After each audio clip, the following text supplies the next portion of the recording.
students, I am your teacher from Neelkamal Vidyapeeth school. Students, last topic हमारा क्या था? पर्यायवाची। क्या किए थे हमने? पर्यायवाची या समानार्थी। आज का हमारा विषय क्या है? विशेषण। क्या है?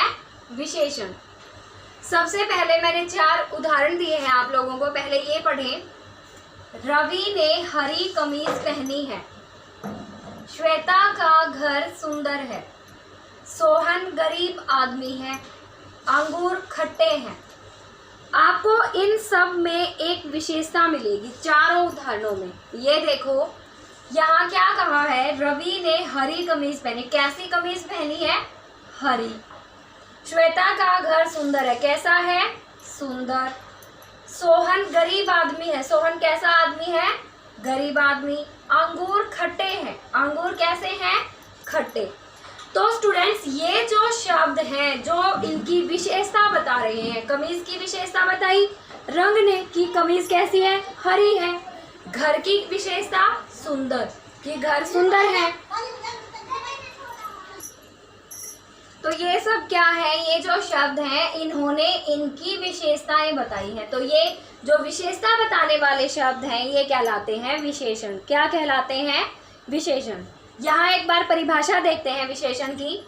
संज्ञा या सर्वनाम की विशेषता बताने वाले शब्द विशेषण कहलाते हैं। संज्ञा या सर्वनाम की विशेषता बताने वाले शब्द विशेषण कहलाते हैं। मतलब जो ये शब्द हैं जिन्होंने इनकी विशेषताएं बताई हैं ये सारे क्या हैं? विशेषण। एक और शब्द होता है विशेष्य। विशेषण के साथ ही होता है विशेष्य। विशेषण जिन शब्दों की विशेषता बताते हैं वे विशेष्य कहलाते हैं। विशेष्य कौन से हैं? किन किन की विशेषताएं बताई हैं? यहाँ देखो, हरी क्या थी? कमीज। इसकी विशेषता बताई है। तो ये क्या है? विशेष है। सुंदर क्या है? सुंदर। घर। तो विशेषता किसकी बताई? घर की। तो ये क्या है? विशेष है। ऐसे ही गरीब कौन है? वो आदमी। तो विशेष्य क्या है? आदमी। अंगूर खट्टे हैं। खट्टे क्या है? अंगूर। तो ये क्या है? विशेष्य। ओके स्टूडेंट्स, तो इस तरह से ये विशेषण है जिनकी विशेषण जिनकी विशेषता बता रहे हैं वो विशेषण शब्द हो गए। ओके, ये इनकी परिभाषाएं हैं जो आपको अपनी नोटबुक में लिखनी है और इनको लर्न भी करना है। ये देखो, मैंने यहाँ अच्छे से एक्सप्लेन करके लिख दिया है। हरी क्या है? विशेषण। कमीज क्या है? विशेष है।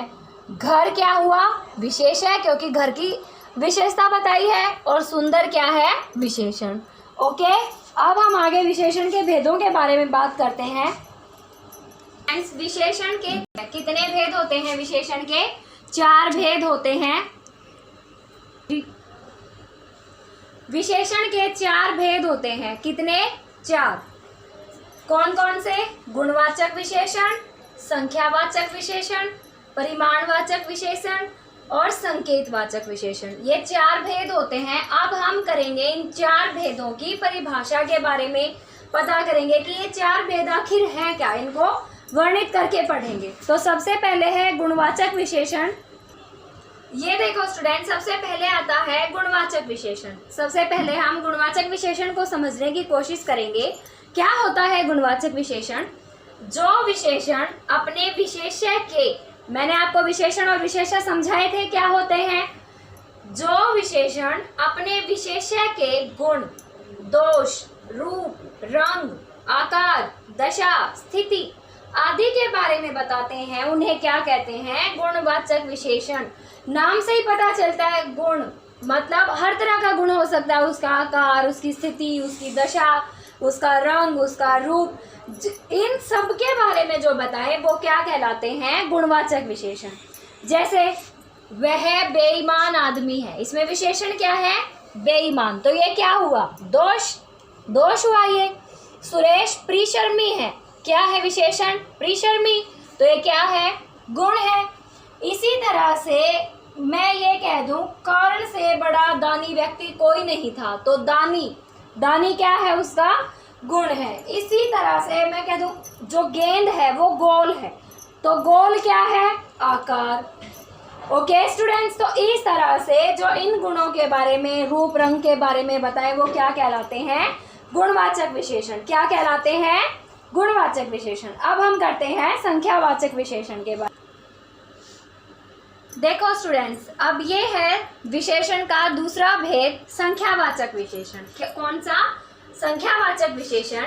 जो विशेषण, देखो सबसे पहले तो इसके नाम से ही पता चल रहा है संख्या, तो इसका मतलब ये संख्या का बोध कराते होंगे। जो विशेषण अपने विशेषों की संख्या बताते हैं, जो उनकी संख्या बताते हैं कि वो संख्या में कितने हैं, वे संख्यावाचक विशेषण कहलाते हैं।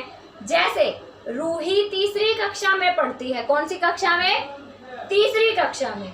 इस गुल्लक में थोड़े से ही पैसे होंगे। कितने होंगे? थोड़े से। कितने होंगे? थोड़े से ही पैसे होंगे। इस तरह से आपने इसमें भी कुछ अंतर देखा। मैंने यहाँ तीसरी लिखा, मतलब एग्जैक्ट लिख दिया कि हमें निश्चित संख्या पता है कि वो तीसरी कक्षा में है, लेकिन यहाँ मैंने लिखा थोड़े से, मतलब हमें पक्का नहीं पता भाई कि कितने, थोड़े से कितने भी हो सकते हैं, 10, 5, 1 या 50 या 100 या 200, कितने भी हो सकते हैं, हमें निश्चित संख्या नहीं पता। इस तरह से आपको क्या पता चला? निश्चित और अनिश्चित। हाँ, आप सही सोच रहे हो कि संख्यावाचक विशेषण भी दो प्रकार के होते हैं। कौन से? निश्चित संख्यावाचक और अनिश्चित संख्यावाचक। पहले हम निश्चित संख्यावाचक समझते हैं। ये अपने विशेषों की निश्चित संख्या बताते हैं। क्या बताते हैं? निश्चित संख्या, जिससे हमें पता चले सही मात्रा का। जैसे 5, 10, दुगना, तिहरा, दर्जन, प्रतिवर्ष, हर मास आदि। इस तरह से जिसके बारे में हमें निश्चित संख्या का पता हो, वो निश्चित संख्यावाचक विशेषण होते हैं। अब हम करते हैं अनिश्चित संख्यावाचक विशेषण। अब है अनिश्चित संख्यावाचक विशेषण। क्या? अनिश्चित संख्यावाचक विशेषण, इनसे विशेषों की संख्या नहीं पता लग पाती, इनसे विशेषों की सही संख्या का पता नहीं लग पाता है, इसलिए इन्हें अनिश्चित कहते हैं। अनिश्चित मतलब पता ही नहीं कि कितने हैं। जैसे बहुत, कुछ, थोड़े, पर्याप्त, अधिक, कई आदि। हमें नहीं बताना सही कि कौन से बहुत में कितना भी हो सकता है, कुछ में कुछ भी हो सकता है, कुछ कितना भी कुछ, भाई कम या ज़्यादा कुछ भी हो सकता है। तो ये अनिश्चित संख्यावाचक विशेषण है। स्टूडेंट्स, हम विशेषण के बाकी के दो भेदों के बारे में कल की कक्षा में चर्चा करेंगे। आज के लिए बस इतना ही। उम्मीद करती हूँ कि आपको ये बहुत अच्छे से समझ आया होगा। नहीं समझ आया हो तो मैं आपको बार बार कहती हूँ कि इस नंबर पर कॉल करना, नीलकमल विद्यापीठ स्कूल के इस नंबर पर कॉल करना और आपके सारे डाउट्स क्लियर किए जाएंगे। ओके स्टूडेंट्स, मिलते हैं अगली क्लास में, तब तक के लिए बाय।